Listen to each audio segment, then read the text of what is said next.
প্রায় 2 দশক আগে এশিয়ান গেমসে দেখা হয়েছিল বাংলাদেশ ভিয়েতনামের। এবার ফিফা প্রীতি ম্যাচে তাদের মুখোমুখি লাল সবুজ দল, তবে প্রত্যাশার চিঠিফোঁটা দেখাতে পারেনি হামজা সৌমিত্রা।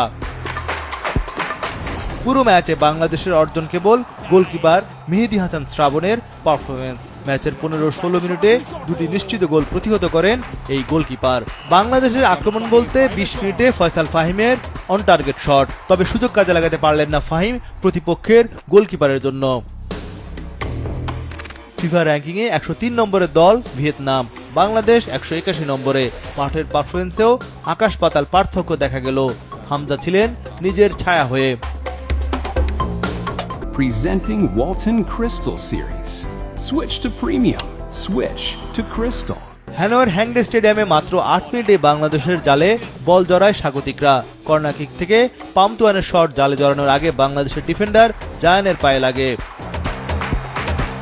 শুরু থেকে বাংলাদেশের ডিফেন্স বেশ নড়বড়েই মনে হয়। 18 মিনিটে পামচুয়ান মান স্কোরশিটে নাম লেখান। দুটি গোলে ডিফেন্ডাররা ঠিকমতো মার্কিং করে রাখতে পারেনি ভিয়েতনামের খেলোয়াড়দের জন্য। বিরতির আগে বাংলাদেশ পিছিয়ে পড়ে 3-0 ব্যবধানে। 38 মিনিটে এনগুয়েন হাইলং গোল করেন। দ্বিতীয়ার্ধে কোচ হাভিয়ের কাবরেরা ফরমেশন বদল করেন। 5-3-2-1 ফরমেশন তৈরি করে ভিয়েতনামকে রুখে দেয়। তবে ম্যাচে কোনো ব্যবধান কমাতে পারল না ফাহমিদুল সৌমিত্রা।